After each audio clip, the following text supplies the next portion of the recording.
pourrais vous poser, pour terminer un peu, c'est à quelle catégorie vous associez l'astrologie? C'est-à-dire, à quels autres métiers l'astrologie pourrait-elle être liée? Est-ce que l'astrologue c'est un métier complètement... Alors vous m'avez dit peut-être psychologue, mais je veux dire, dans d'autres domaines, quels sont les métiers qui s'apparenteraient à celui d'astrologue, par certains côtés en tout cas? Au métier des sciences humaines. Oui. Moi, je l'associe véritablement à ça. D'accord. Sciences humaines dans le sens où c'est le développement de soi-même, travail sur soi, etc. Moi c'est plus axé là-dessus. Un côté artistique, oui aussi. Je crois quand même, oui. Et puis surtout un côté très humain, quoi. Je pense que pour aller vers l'astrologie, il y a besoin vraiment d'aimer l'humain et de vouloir l'aider, le conseiller, le guider, et puis Parce que quand vous m'avez dit tout à l'heure qu'en me voyant, vous pensiez à un pianiste, moi en vous voyant, je penserais éventuellement, c'est pas complètement absurde, un homme du clergé, voyez-vous, à quelqu'un qui est pasteur. Je sais pas si vous avez vu le fameux film qui vient de sortir, Des hommes et des dieux. Vous êtes un peu dans cette... on m'a toujours dit ça. Oui. On m'a toujours dit ça, oui, un côté un peu ecclésiastique. Oui, ça ne vous surprend pas. Mais bon, normal, je suis poisson avec un Neptune très fort, le signe des poissons très valorisé, donc ce côté mystique en fait. Et puis, oui, c'est ce qui se dégage, hein. Il y a toujours quelque chose qui se dégage de quelqu'un.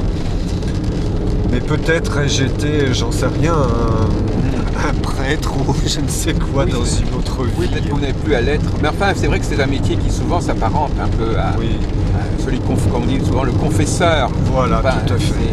Le guide spirituel. Enfin, voilà, je sais pas, c'est ça. Ouais. C'est ce côté confidence qu'on vient faire et qu'on ne fait pas ailleurs.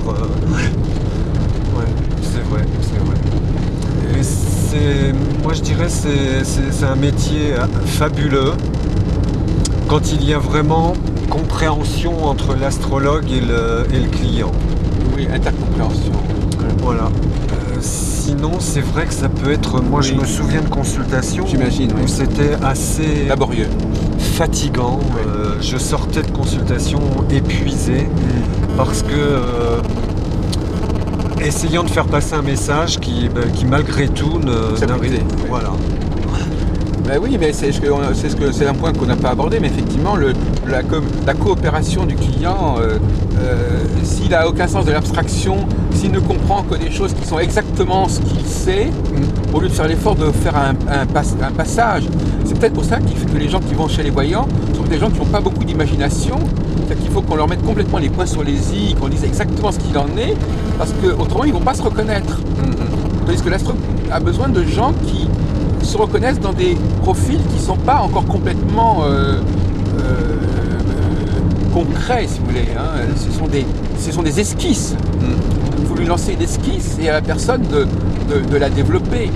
C'est peut-être ça qui fait qu'on peut aller voir un astrologue quand on a un esprit un petit peu abstrait, c'est-à-dire un petit peu qu'est-ce qu'il veut dire, qu'est-ce que ça fait dire pour moi. Par contre, si j'ai pas cette imagination, cette capacité de relier, de traduire ce que dit l'astrologue, à ce moment-là, on va peut-être plutôt aller voir un voyant parce que l'astrologue, ça ne sera pas assez concret. C'est plutôt un état d'esprit, une forme d'intelligence qui fait qu'on va préférer aller voir l'un que l'autre.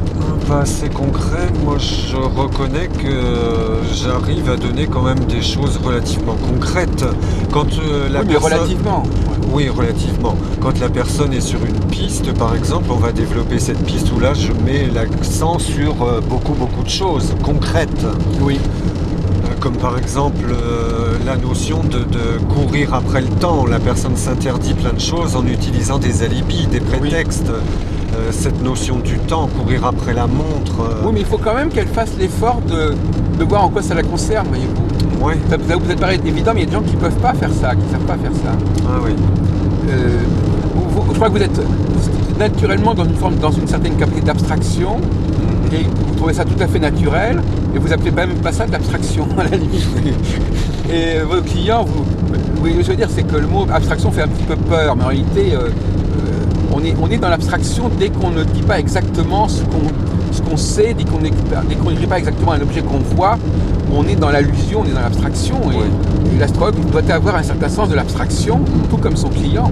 Tout à fait, ouais. Alors que le voyant, lui, il peut être déficient au niveau de l'abstraction, et son client aussi, et c'est compensé par des flashs comme ça, des choses très très immédiates, un prénom, un lieu, une forme.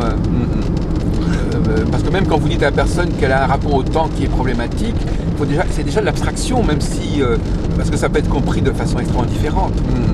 Donc quelque part, l'astrologue est obligé de parler de choses qui sont quand même, qui peuvent être comprises de façon très diverse, mais que le client va devoir intégrer à son niveau à lui.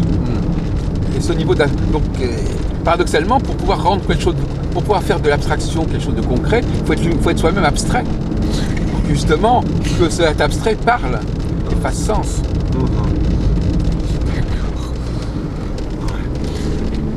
C'est intéressant parce que c'est vrai que rencontrer des gens qui s'intéressent et pouvoir vraiment partager, c'est pas forcément évident non plus, hein. Je veux dire que ce soit en famille, que ce soit amitié, etc. C'est pas du tout évident. Vous parlez du point de vue de l'astrologie ou en général? De pouvoir partager sur les sciences humaines en général, que ce soit l'astrologie, la voyance ou... Bah écoutez, c'est vrai que parfois les rencontres qui sont proposées sont décevantes. Je suis d'accord avec vous.